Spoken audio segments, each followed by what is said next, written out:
Donc bienvenue à ce dernier cours. Alors vous verrez, ce n'est pas tout à fait le dernier, hein. Restez jusqu'au bout puisqu'il y aura quelques annonces et en particulier il y aura un cours additionnel le 2 avril sur lequel je reviendrai. Mais disons que c'est le dernier cours du programme tel qu'il avait été annoncé.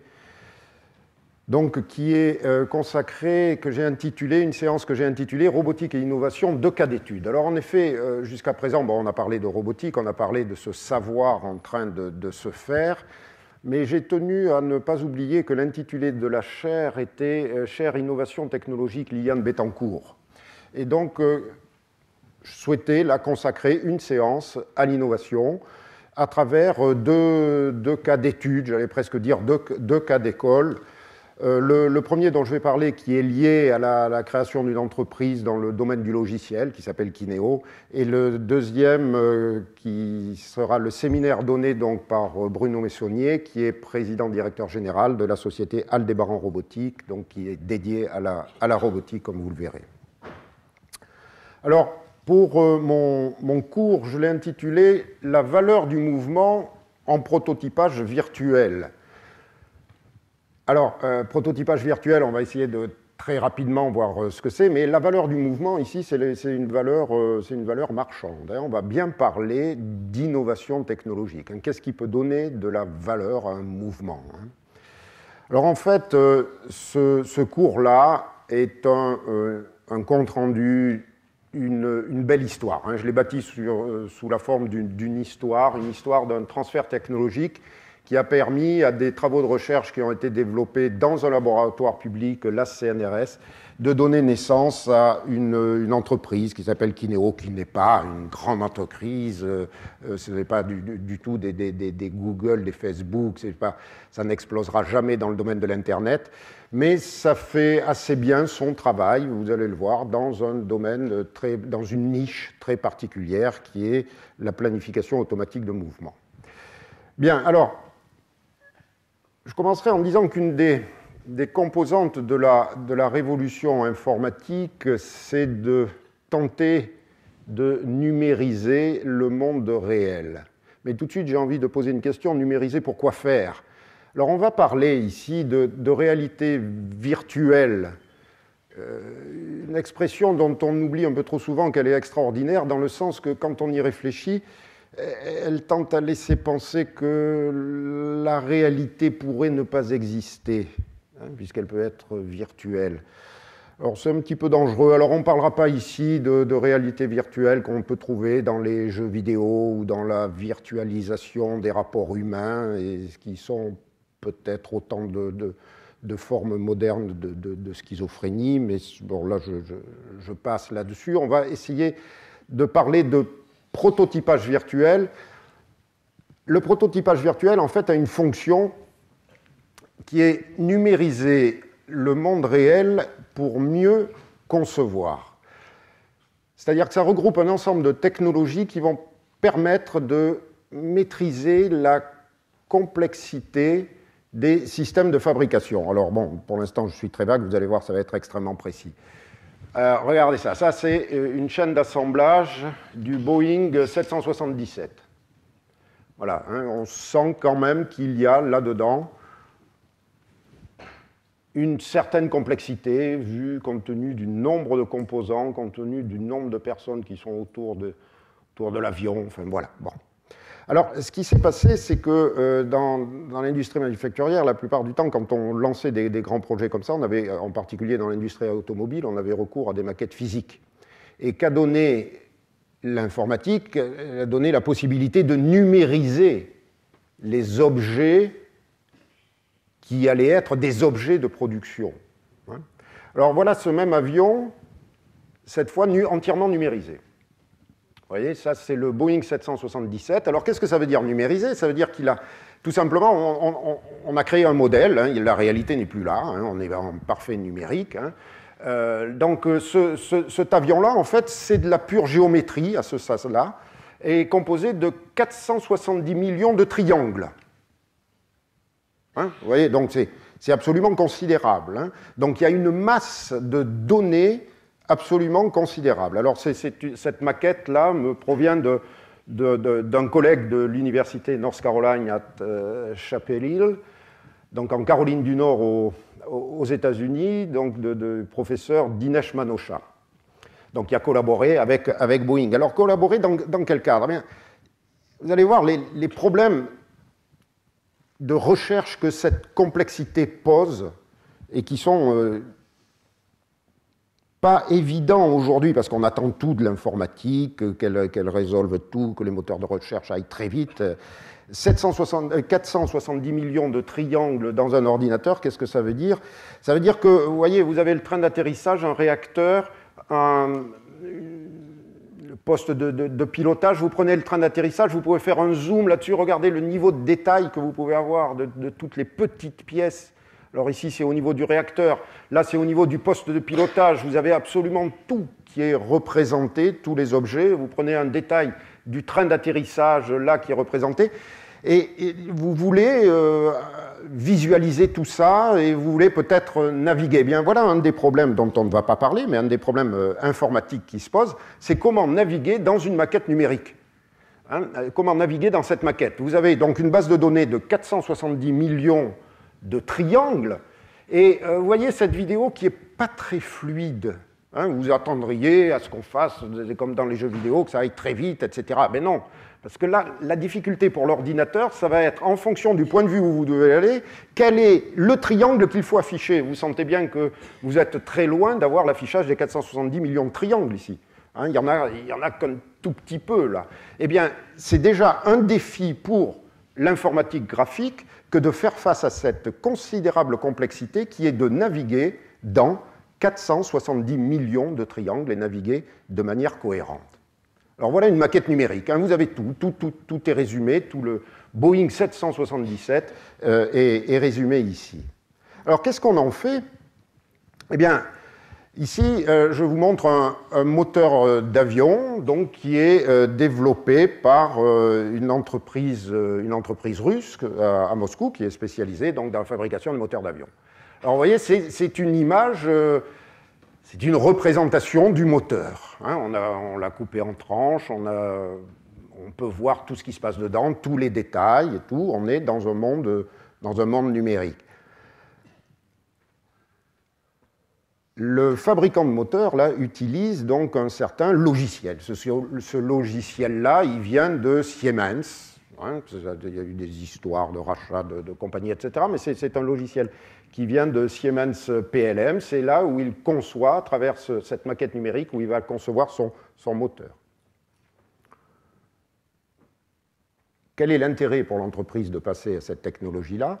Simplement à réduire les temps de développement de cet engin, de ce moteur. Et le chiffrage a été fait par cette société-là. Il passe de 10 ans à 3 ans. La maquette numérique leur a fait gagner 7 ans hein, par rapport aux méthodes de conception traditionnelles. Alors on va prendre, bien sûr, là j'ai parlé de Siemens, donc fournisseur de solutions pour ce type de produit. Le grand compétiteur, et qui est le numéro 1 mondial, c'est bien sûr Dassault Systèmes. Et là, vous avez un exemple d'une autre numérisation, c'est une numérisation du Falcon 7X, vous voyez, qui est complètement virtuelle et qui est projetée hein, pour sa présentation, pour une présentation publique ici. Alors, combien de triangles, je ne sais pas, mais des millions de triangles hein, qui sont là. Et un deuxième acteur là-dedans, qui est Dassault Systèmes, donc, qui va fournir les outils logiciels pour numériser ça. Donc, des maquettes numériques, les maquettes numériques, une énorme masse de données. Mais une masse de données, pour quelle information? Enfin, c'est très bien, on représente ça, c'est très joli, on peut faire une présentation publique d'un avion qui n'existe pas, on peut... mais plus précisément, est-ce que c'est uniquement un gadget? Non. Donc, quelle valeur donnée à ce nombre considérable de données sous-jacentes, 470 millions de triangles à l'état brut, bon, ça a zéro valeur. Donc, il faudrait, à partir de ces données, acquérir une information et que cette information ait une certaine valeur. Et ce que nous allons voir, effectivement, c'est que appliquer sur ces données, certains éléments que nous avons vus en cours, qui est l'algorithmique de la planification de mouvement, va donner une valeur à ces données en termes d'information, c'est-à-dire permettre de répondre à un certain nombre de questions. Alors vous vous souvenez que je vous ai dit, que ça a été le leitmotiv de tous mes cours, la robotique, qu'est-ce que c'est? Ça traite du rapport que peut entretenir avec le monde réel une machine qui bouge et dont les mouvements sont commandés par un ordinateur.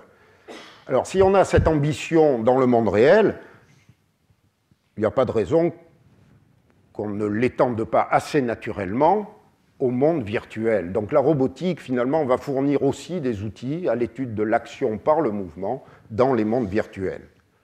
Alors, agir dans un monde virtuel, c'est déjà, qu'est-ce que peut être une action dans le monde virtuel, hein, et pourquoi faire? Alors, je veux très rapidement en donner deux exemples.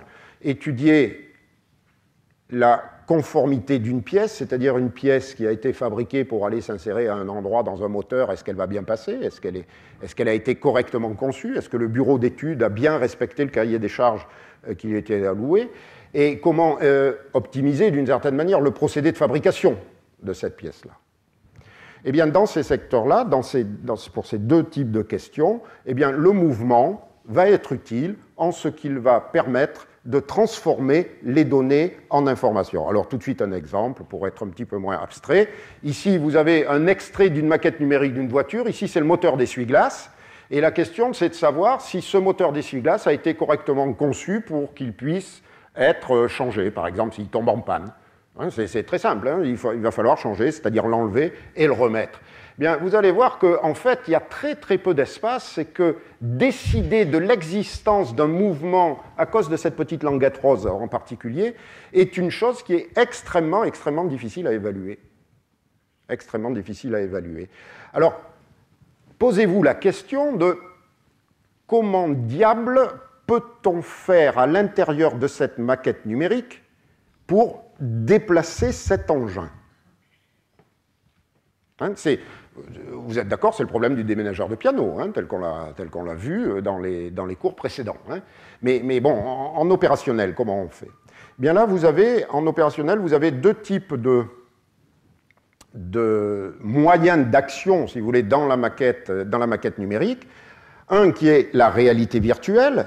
Alors la réalité virtuelle, vous en avez tous entendu parler. Ici, j'ai pris la plateforme de réalité virtuelle du commissariat à l'énergie atomique, là, du laboratoire LIST, où vous allez plonger l'opérateur avec équipé de lunettes de stéréovision. Ici, vous allez projeter des images sur cet écran, donc deux images stéréoscopiques, hein, comme des films en relief, si vous voulez, et donc il va pouvoir voir en relief cette pièce mécanique.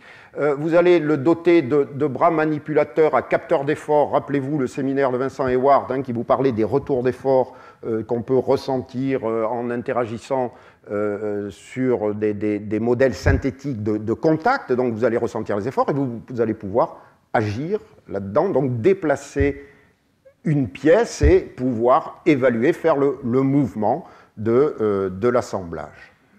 Donc vous avez cette manière-là, vous avez une autre manière, alors dont je voudrais vous parler, qui est la technologie qui est issue de la robotique et qui vous permet tout simplement de faire du calcul automatique de mouvement, de le faire complètement automatiquement, c'est-à-dire sans intervention. Si vous voulez savoir simplement si la pièce est démontable ou pas, hein, vous allez demander à l'ordinateur d'évaluer ça. Voilà, alors donc on va parler d'une histoire, hein, de cette histoire qui est l'histoire de l'innovation technologique. Et pour ça, je fais un petit rappel de cours. Hein, le petit rappel de cours est le suivant. Vous vous souvenez que pour bouger un système mécanique dans l'espace, ici un bras manipulateur à 2 degrés de liberté, les 2 degrés de liberté, ce sont deux angles. Pour représenter ces deux angles sur un espace, eh bien, le meilleur mode de représentation, c'est un tore. Donc ce point-là, hein, que vous voyez ici, résume bien la posture exacte de ce petit manipulateur-là. Donc vous avez l'espace physique et l'espace des configurations. Et pour résoudre un problème de mouvement sans collision, hein, puisqu'on va s'intéresser à ça, eh bien, il suffit de raisonner dans cet espace-là et de suivre, vous avez vu, ce petit chemin qui vous donnera un mouvement.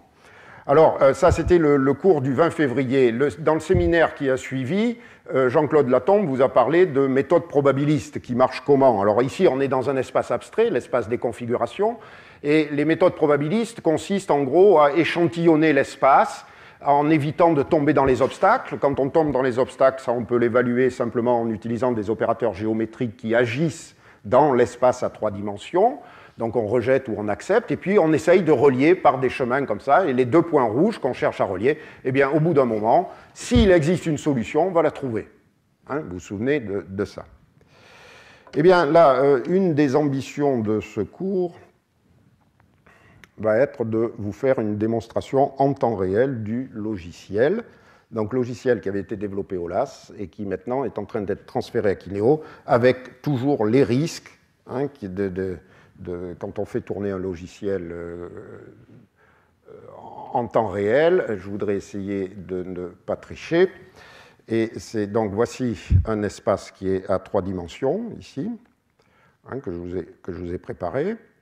Et donc oui, là ça passe bien à l'écran. Et maintenant, je voudrais trouver un chemin.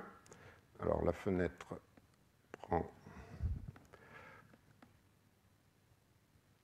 Voilà.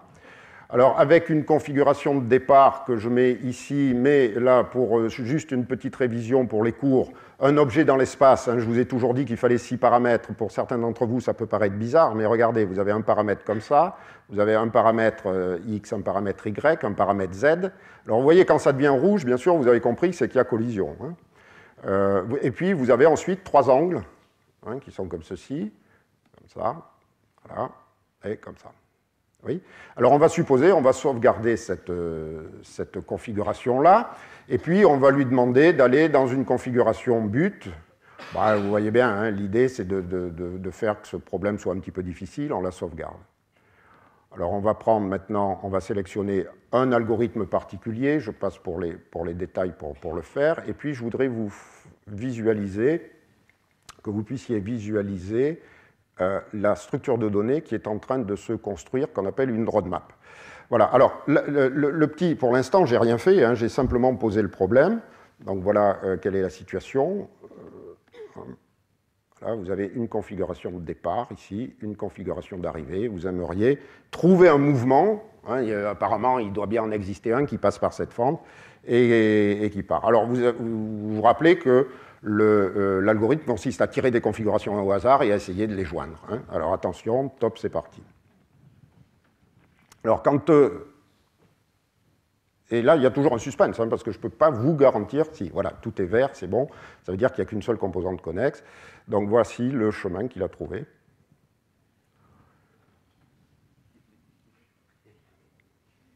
Riez, riez.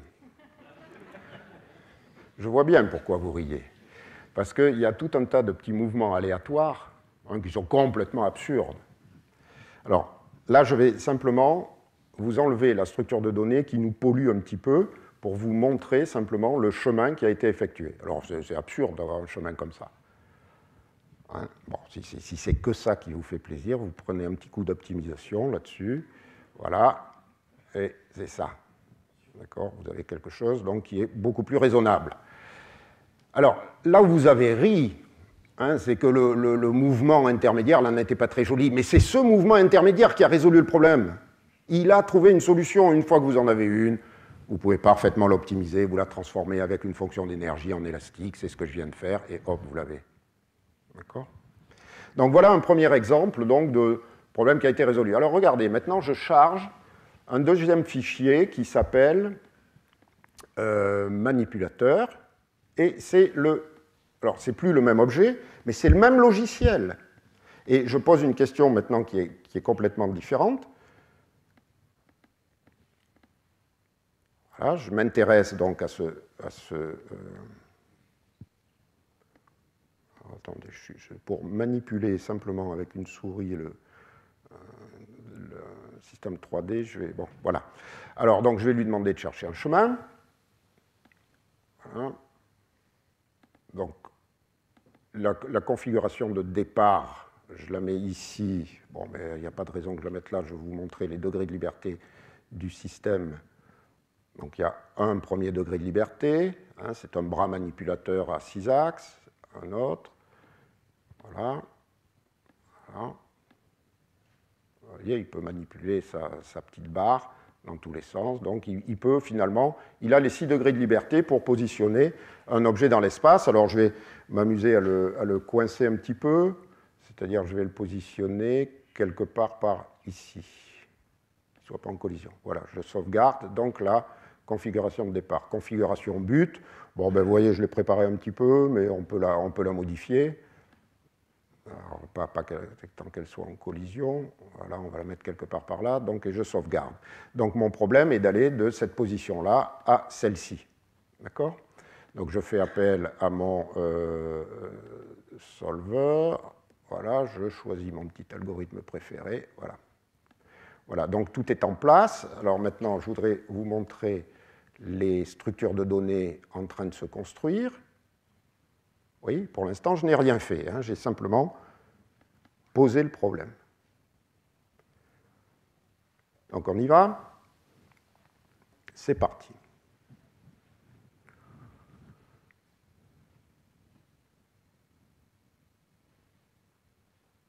Il y a toujours du suspense. Hein. Voilà. Donc j'y suis parvenu, enfin il y est parvenu. Vous vous souvenez, cours sur les méthodes probabilistes. S'il y a une solution, il y a une probabilité égale à 1 lorsque le temps de calcul tend vers l'infini de trouver cette solution. Donc la solution, là je savais qu'il y en avait une. Mais le temps, je ne sais pas combien de temps ça va prendre. Hein, c'est le propre de ces méthodes probabilistes, hein, vous vous en souvenez, hein, convergence probabiliste. Donc, quel est le mouvement? Alors, on va enlever, on va dépolluer, pardon, on va dépolluer l'affichage. Hein. Alors, voilà le mouvement qu'il a trouvé.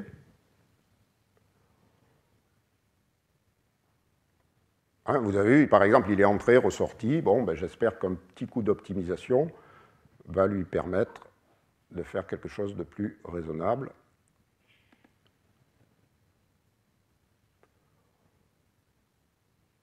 Voilà, d'accord? Donc voilà, là il n'y a pas eu de triche, très bien, ça a marché, ouf. Revenons à l'exposé formel.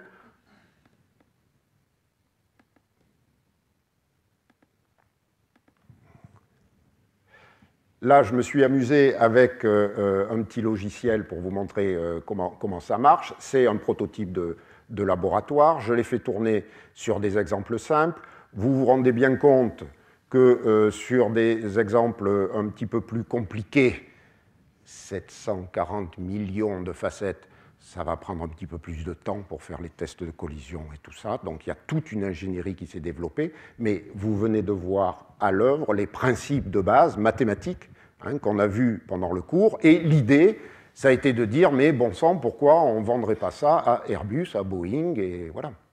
Hein, donc l'idée à la base a été celle-ci. Hein, cette technologie-là, donc vous voyez, on ne parle plus de robots là. Hein, on parle d'une technologie issue de la robotique, dans notre souci de rendre ces robots autonomes, avoir la maîtrise de l'espace, comment planifier automatiquement des trajectoires sans collision, donc on est parti de là. C'est très difficile, on l'a vu, pour la robotique, à cause des capteurs, à cause du fait que finalement il y a une grande inconnue dans ces problèmes-là, c'est quel accès au monde réel a le robot à travers ces capteurs, alors que là, dans des mondes numériques, en réalité virtuelle, c'est le bonheur total, puisque toutes les données, on les a. On les a, il n'y a pas de problème de perception. Donc là, la formulation géométrique du problème du déménageur de piano, tel qu'on l'a vu en cours, s'adapte parfaitement à ce contexte-là. Donc c'était l'idée. C'était l'idée qui était, même si, bien sûr, on a pu tester ça sur des robots, des robots avec des remorques, si on a pu le faire avec des robots mobiles, si on le fait avec des robots humanoïdes, hein, que vous en avez vu des exemples. Mais là, on s'est dit, il y a peut-être un créneau à prendre.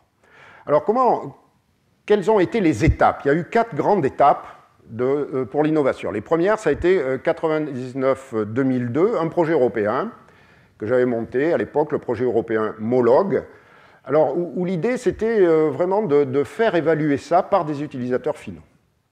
Alors, on n'a pas pris l'industrie aéronautique, on n'a pas pris l'industrie automobile. En fait, on avait un partenariat avec EDF qui se posait des problèmes de maintenance dans des centrales nucléaires.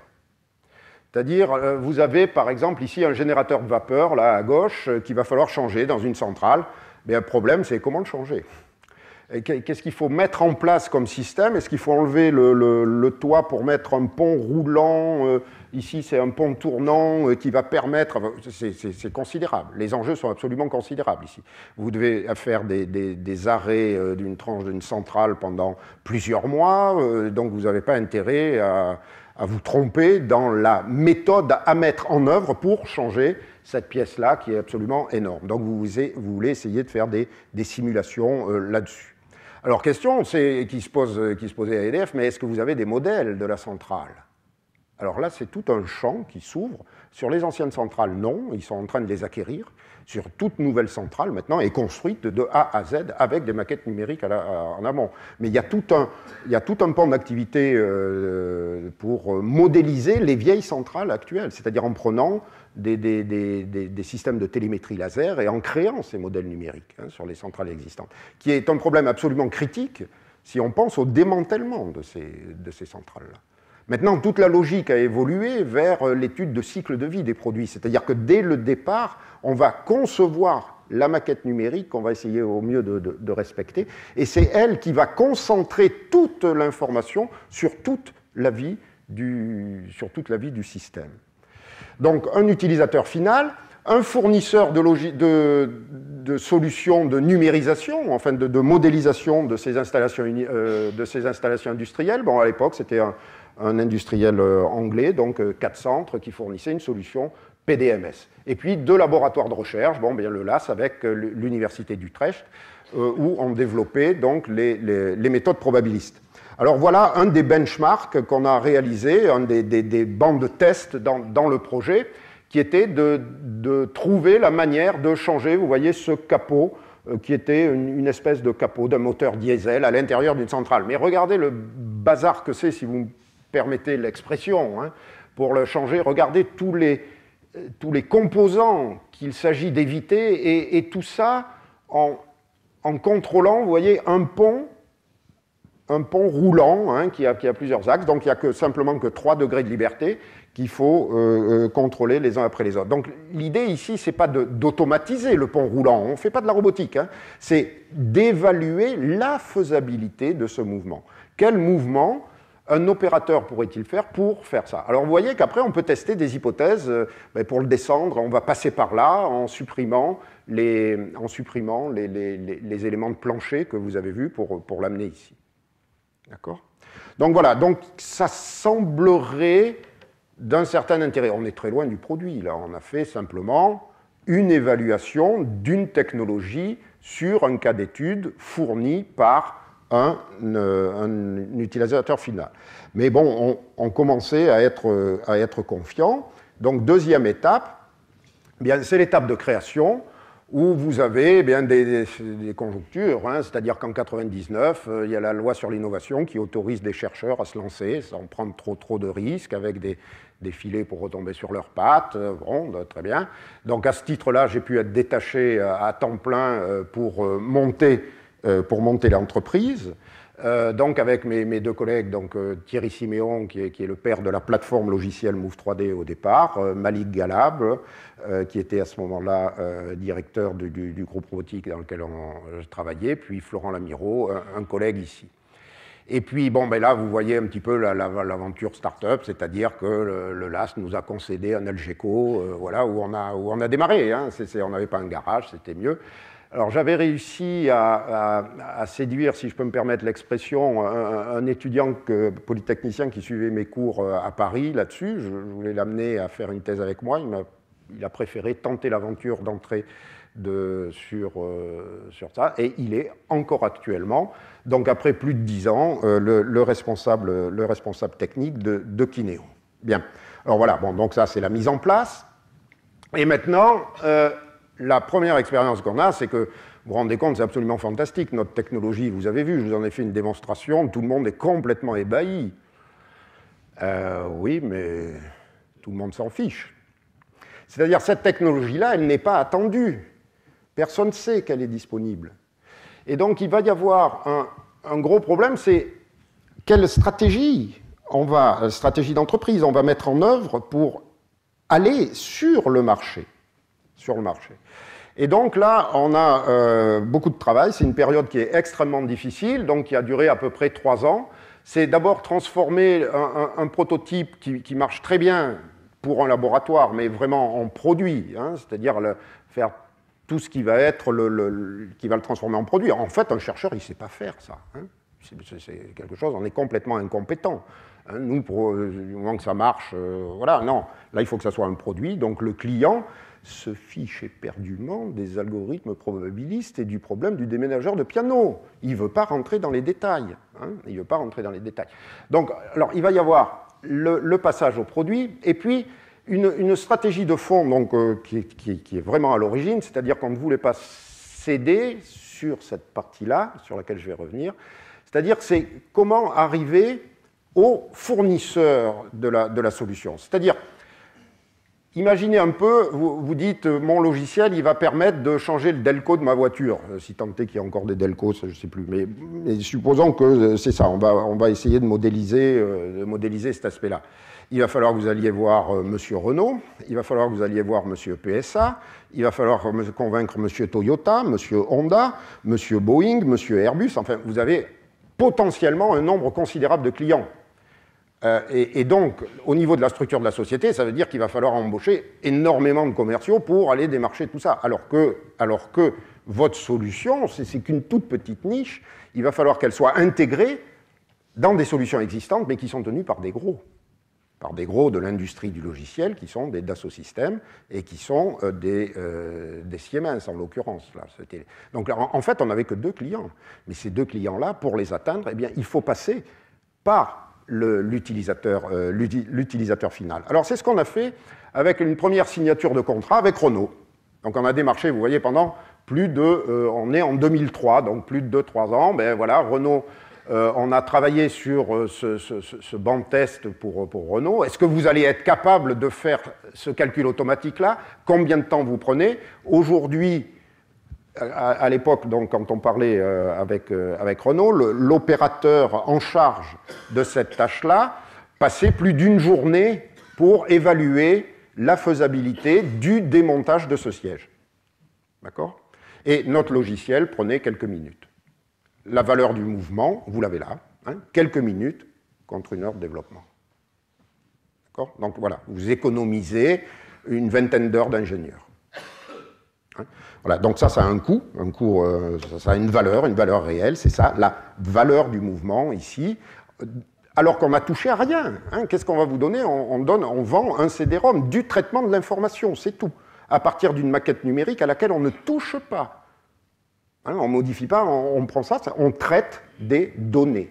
Et le traitement de ces données, donc c'est bien la transformation de données en information, et c'est cette information qui prend la valeur, hein, qui va faire la valeur du logiciel. Alors c'est bon, on a une première licence vendue chez Renault, un premier contrat, ça ne fait pas vivre une société, ça. Et puis on est loin d'avoir conquis le marché. Alors en attendant, il faut tenir. Et on va tenir en faisant du service. C'est-à-dire en faisant du service, c'est-à-dire qu'on va attaquer des problèmes spécifiques pour des clients spécifiques. Et là, 2 petites histoires. La première, ça a été une très belle expérience et ce sont c'est une entreprise californienne à San Bernardino qui est venue nous trouver, petite start-up du LAS CNRS à Toulouse, pour nous dire est-ce que vous pouvez résoudre notre problème de protonthérapie? Alors bon, sur le coup, là, vraiment, j'ai toujours été surpris par la perspicacité des gens qui travaillaient à Optivus pour rentrer en contact avec nous. Alors, en fait, quel est le problème? Donc la protonthérapie, c'est quelque chose, c'est une thérapie qui est très, très lourde en termes de coût. Hein. Donc vous avez un canon à protons ici, un imageur, vous avez le patient qui est ici, et puis bon, ce sont des instruments qui sont extrêmement précis, mais surtout extrêmement lourds, extrêmement coûteux, hein, des millions de dollars, et on va essayer d'optimiser le nombre de patients à faire passer.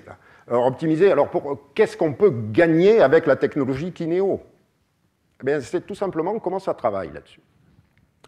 Alors, tout d'abord, ce qu'il voulait faire, c'était modifier cette table-là et la faire porter par un robot.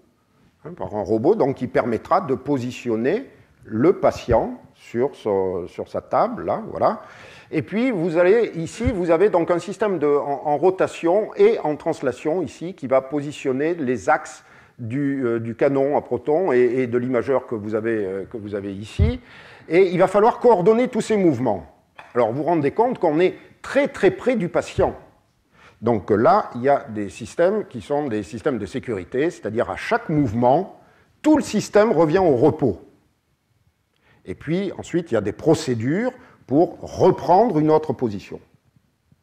Et ces changements, ces passages au repos prennent à chaque fois 10 minutes, 15 minutes, un quart d'heure. Ce sont des systèmes assez lourds.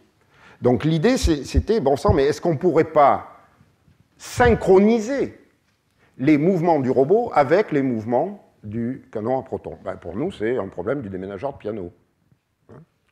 Alors bien sûr que oui, pour nous, ça a été du pain béni. Ce n'est pas un problème qui était extrêmement difficile. Voilà, donc ils ont donc évalué la technologie et ils l'ont adoptée pour faire ça. Alors ça signifiait pour nous qu'on a dû envoyer un ingénieur à temps plein pendant 1 an à San Bernardino. Alors ça, pour une start-up, c'est bien. Hein, ça permet de faire vivre d'autres chercheurs qui sont sur place et de poursuivre le développement. Donc voilà un exemple là que j'appelle service, hein, puisque c'est pour un client, un problème donné, une solution. On a travaillé avec lui pour fournir une solution. Deuxième exemple qui est assez joli, sur lequel je vais rester peut-être un peu plus, ça a été ce que j'appelle l'aventure de l'Airbus A380. Donc on était à Toulouse, hein, c'est assez logique qu'on soit mêlé à toute cette aventure, mais d'une manière complètement indirecte. C'est-à-dire, on n'a pas fait de robotique, on n'a pas fait de l'assemblage mécanique, on a eu un très joli problème, un problème comme en rêvent les chercheurs, qui est le suivant que je vais vous synthétiser très rapidement. Alors, comme vous savez, l'Airbus A380 est fabriqué à Toulouse. Alors, on devrait dire assemblé à Toulouse, puisqu'il est réellement fabriqué à Cadix, à Nantes et Saint-Nazaire, à Mostyn en Angleterre et à Hambourg ici. Chacun des 4 pays ayant en charge des morceaux de l'avion. Hein. Vous avez le fuselage central, le fuselage arrière, le fuselage de tête, là, tout ça c'est français, les ailes c'est anglais, l'empennage arrière est espagnol, et le fuselage arrière donc allemand comme je l'ai dit. Et vous constaterez que les 4 sites de production sont des ports. Hambourg, Mostyn, Saint-Nazaire, Cadix. Quoi de plus naturel que de prendre Toulouse pour faire l'assemblage? En tous les cas, la décision a été prise de faire l'assemblage à Toulouse. Donc on a pris d'abord des bateaux, bon ça va, donc les bateaux vont transporter ces 6 composants. Donc c'est un bateau qui fait la navette entre ces différents ports et qui prend les 6 composants principaux de l'Airbus A380 qui les amène à Bordeaux. À Bordeaux, vous avez le pont ici, Saint-Jean, je crois, le bateau ne peut pas le franchir, donc on est obligé de débarquer ça sur des barges et on arrive à Langon. Le canal du Midi n'est pas navigable jusqu'à Toulouse. Hein. Donc à Langon, on est obligé de stopper. Et puis là, il va falloir étudier comment peut-on aller de Langon à Toulouse pour transporter. Alors, c'est assez conséquent quand même, hein, puisque dans sa version la plus longue, ici, le convoi fait 50 mètres de long, 10 mètres de haut et 8 mètres de large. Donc ils ont fait le test, est-ce qu'on peut prendre l'autoroute de Bordeaux à Toulouse, il fallait détruire tous les ouvrages d'art et tout, c'était pas raisonnable. Donc la meilleure solution, c'est de passer par les petites routes de campagne, et les petites routes de campagne du Gers. Voilà. Donc ça a été l'opération Grand Itinéraire ici. Voilà. Alors on a refait quelques ponts, à Auch, ils tenaient pour la traversée du Gers à Auch, ils tenaient, puis il y avait quelques ponts à refaire. Et puis bon, là, le ministère de l'Équipement, bien sûr, était sur le coup, donc c'était la direction régionale à l'équipement avec qui on a travaillé, qui avait le problème d'optimiser les trajets. Donc du côté de l'Aiguevin, non, c'est un peu plus loin ici, il a dû y avoir carrément des routes qui ont été créées, mais la plupart du temps, ils essayaient de prendre des routes naturelles, sachant que les convois sont la nuit. Ça paralyse 3 km un intervalle de 3 km de route sur lequel, donc, qui est complètement gelé, hein, mais ça se passe uniquement de nuit. Le convoi fait à peu près de 15 à 20 km/h. Il y a les 6 camions avec des véhicules à l'avant, avec tous les véhicules de sécurité qui sont là. Maintenant, ça roule très bien. Hein. Mais c'est posé la question donc de savoir comment optimiser le trajet. Et pour ça, il fallait un simulateur de convoi. Hein, c'est-à-dire comment roule un camion. Hein, c'est-à-dire, trouvez-moi un logiciel qui simule les mouvements d'un camion. Et ceux qui ont assisté au cours hein, sur les systèmes non holonomes s'en souviennent. Hein, on a fait ça. Donc, ils sont venus nous voir en nous disant, est-ce que vous pouvez simuler ça? Bien. Alors, on a participé à l'élaboration un petit peu du design des camions. Alors, pour ceux qui ont vraiment suivi, regardez ces 4 camions-là. Le rêve, c'est un système plat. L'attache du camion est située au milieu de l'axe des roues arrière. Alors moi, c'est ce que j'avais demandé là, dans des réunions préparatoires et tout ça, surtout essayer de mettre les remorques à l'arrière. Ah oui, mais ça n'a pas été possible, ça, pour les ailes. Il a fallu créer un timon. Ah oui, mais alors mon système n'est plus plat. Vous vous souvenez hein, il ne correspond plus aux critères de platitude. La filtration, c'est 2, 3, 5 et non pas 2, 3, 4, 5. Enfin, des mathématiques très, très profondes. Là. Bon, et qu'à cela ne tienne, on ne saura pas le faire de manière exacte. On va mettre en place des méthodes numériques pour calculer ça. C'est ce qu'on a fait, d'accord. Et on a simulé, donc on a pris ces modèles-là, donc le plus difficile. Alors vous voyez ici, c'était la maquette hein, des 2 ailes, qui était comme si les 2 ailes étaient transportées ensemble, hein, pour bien voir là. On a pris ça. Ils nous ont fait des relevés de terrain pour modéliser les villages qu'on a traversés, voilà. Et voilà, en gros, ça c'est à l'Aiguevin, ben, vous voyez, on a pu dire qu'il n'y avait pas de problème à refaire une route particulière. Et ici, je voudrais vous montrer un bel exemple parce que cette photo-là est tout à fait récente, je viens de la prendre sur Google Maps, là, en préparant ce cours. On a travaillé sur l'entrée du village de Gimont, pour ceux qui connaissent bien. Alors ici, on est du côté de Bordeaux, ici, et puis vous avez ici un virage qui vous amène. Alors si vous allez tout droit, là c'était hors de question, vous passez devant une halle du 15e ou 16e siècle, je ne sais plus, c'était hors de question bien sûr de faire passer le convoi par là. Donc il prenait ce contournement là qui passe par l'hôpital de Gimont, quelque part par là. Mais ici à ce moment-là, donc en phase d'étude, il y avait à ce moment-là un transformateur EDF, et puis surtout il y avait c'est un magasin, un fournisseur de tracteurs, hein, qui vend des tracteurs.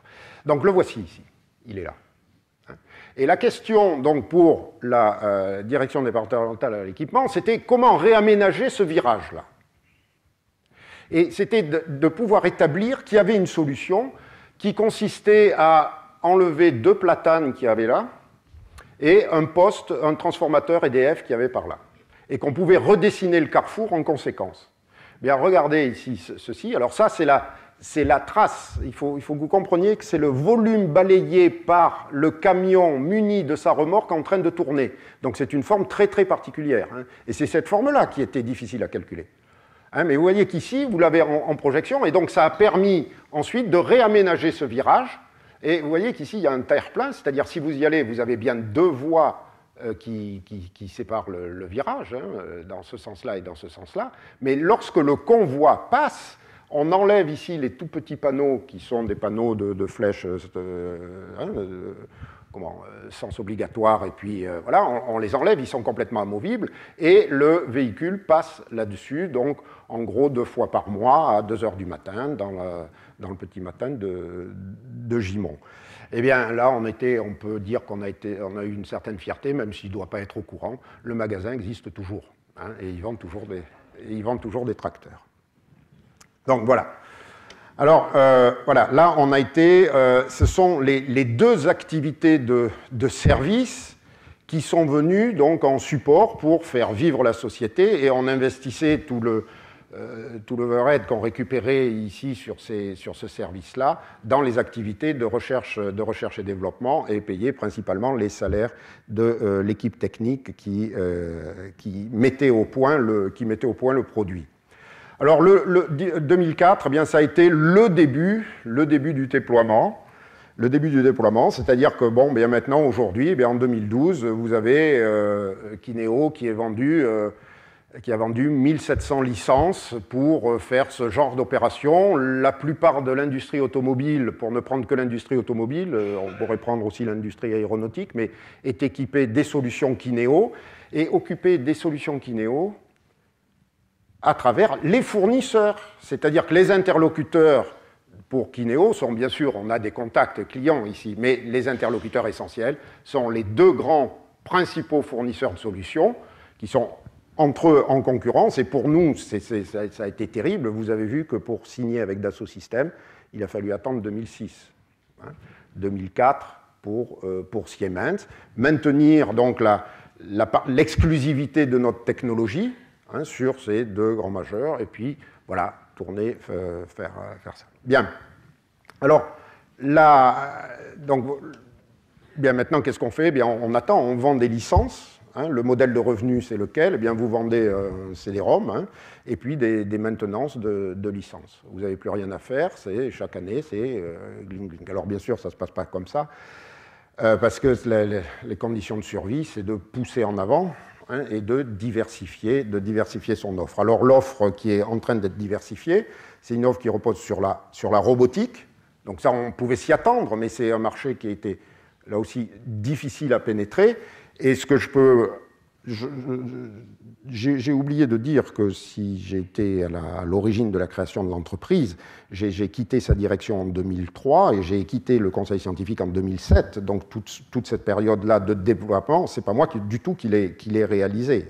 C'est pour ça que je me sens d'autant plus à l'aise pour dire qu'on peut être très fier aujourd'hui qu'en 2012, c'est une nouvelle vraiment tout à fait récente là, que je tiens de la semaine dernière, eh bien, ce composant, vous avez compris que c'était un composant de niche, eh bien, l'entreprise est en train de le transformer en une solution globale, donc un petit Dassault Systèmes, vous voyez, une solution globale, pour la programmation de robots. Et il y a un fabricant de robots manufacturiers dont je dois taire le nom aujourd'hui, qui a choisi la solution Kineo. Donc ça, c'est vraiment très très récent. C'est-à-dire que là, on passe du composant de niche à un système de programmation donc pour des applications manufacturières de ce type-là. Ce n'est pas ABB, même si ici c'est illustré par ABB. Bien. Et dans ces technologies-là, la condition de survie, c'est d'aller de l'avant. Donc, quels sont aujourd'hui les défis? Eh bien, les défis du numérique et des mondes virtuels aujourd'hui, c'est très clairement l'homme, la numérisation de l'homme dans la maquette numérique. Alors voilà un exemple des travaux de recherche qui sont conduits par le CEA, à nouveau lui, parce que c'est vraiment des très bons spécialistes dans le domaine de la réalité virtuelle et des choses qui ont été un projet auquel plusieurs équipes académiques dont le LAS participaient sur le projet PERFERV 2. Alors vous voyez ici, ce qu'on veut, c'est non seulement démontrer que l'objet est assemblable, on peut l'assembler, mais qu'un opérateur humain va pouvoir l'assembler. Alors aujourd'hui, qu'est-ce qu'on utilise? Eh bien, on utilise les techniques de réalité virtuelle pour simuler l'action de l'opérateur à l'intérieur de la maquette numérique. Donc vous voyez, il y a un mélange ici de maquette numérique et de réalité physique de l'opérateur qui simule cette opération-là. Donc voilà, alors les techniques qui sont sous-jacentes, vous les connaissez, on en a déjà parlé, vous voyez ces petites balises-là, ce sont des balises réfléchissantes qui sont repérées par des systèmes par des caméras, et donc c'est de la capture de mouvement, c'est tout simplement la capture de mouvement qui va pouvoir permettre de transmettre le mouvement réel de l'opérateur sur le mouvement de l'objet virtuel qui bouge dans la maquette numérique. Mais vous voyez bien que c'est encore très lourd.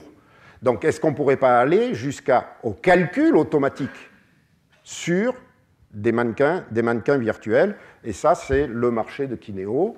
Donc voilà les travaux qui sont tout à fait contemporains, en train d'être développés en relation, cette fois avec Dassault Systèmes, donc pour faire la simulation de mouvements complexes pour des mannequins. Alors, ce n'est pas encore sur le marché, hein, on va y arriver, mais voilà typiquement des activités de recherche et développement dans ce secteur. Voilà. Alors, viendront après, puisqu'on les a évoqués dans le cadre de ce cours, les problèmes d'ergonomie, d'évaluation des qualités de poste de travail. Et pour ça, il faudra des modèles beaucoup plus complets du mannequin virtuel, il faudra qu'il y ait des muscles, il faudra qu'on puisse évaluer la dynamique des efforts produits, mais vous avez déjà vu qu'il y a des prémices, avec un certain nombre de films que j'ai pu vous montrer, de savoir-faire, en utilisant les techniques dont on a parlé de dynamique inverse, de cinématique inverse, en fait, etc., toutes ces transformations de l'espace physique à l'espace moteur, toute cette technologie robotique-là va pouvoir être appliquée pour améliorer la qualité des mannequins virtuels. Et dans un futur relativement proche, on verra des mouvements qui vont être beaucoup plus réalistes que celui que vous avez vu ici. Deuxième défi, alors là, je trouve qui est absolument magnifique, sur lequel je ne travaille pas du tout. Là, ce sont des collègues du LAS qui travaillent là-dessus et qui a fait la couverture d'une revue de biochimie. Alors, qu'est-ce que la robotique a à voir avec la biochimie? Donc, vous voyez, cette couverture-là vous montre un mélange de robots. Ça, c'est un robot, le robot Justine du DLR en Allemagne, qui manipule des molécules. Ouh là là, est-ce qu'on fait de la robotique de manipulation moléculaire? Non, non, non, non, non. C'est beaucoup plus simple que ça. Vous savez, en gros, que la fonction d'une molécule, je ne suis absolument pas biologiste, hein, mais les propriétés sont dues à leur conformité spatiale. Hein. Alors ici, vous avez un ligand, je crois, qui est en train de se battre, si je peux dire, hein, avec une protéine. Donc il y a un problème d'accessibilité ici de ce ligand à l'intérieur du site d'une protéine. Hein, voilà. Donc c'est tout simplement un problème de clé de serrure. Hein, c'est un problème de clé de serrure. Est-ce qu'il est possible que, compte tenu de la connaissance qu'on a de la structure de la protéine, ce ligand puisse accéder à un site actif à l'intérieur de la protéine? Ne m'en voulez pas si je n'emploie pas exactement les bons termes, mais bon sang, c'est un problème de déménageur de piano. Alors même si l'approche, en première approche, c'est complètement naïf, c'est-à-dire qu'on a pris les rayons de Van der Waals et on a dit les atomes c'est des sphères. Non, c'est un peu plus compliqué que ça, puisque les rayons de Van der Waals définissent des niveaux d'énergie. Oui, d'accord, mais aujourd'hui, comment fait-on? C'est-à-dire, quelle est l'industrie du logiciel qui permet de telles animations? Eh bien, ils utilisent des simulateurs dynamiques extrêmement puissants. Des simulateurs dynamiques extrêmement puissants sur des modèles extrêmement complexes,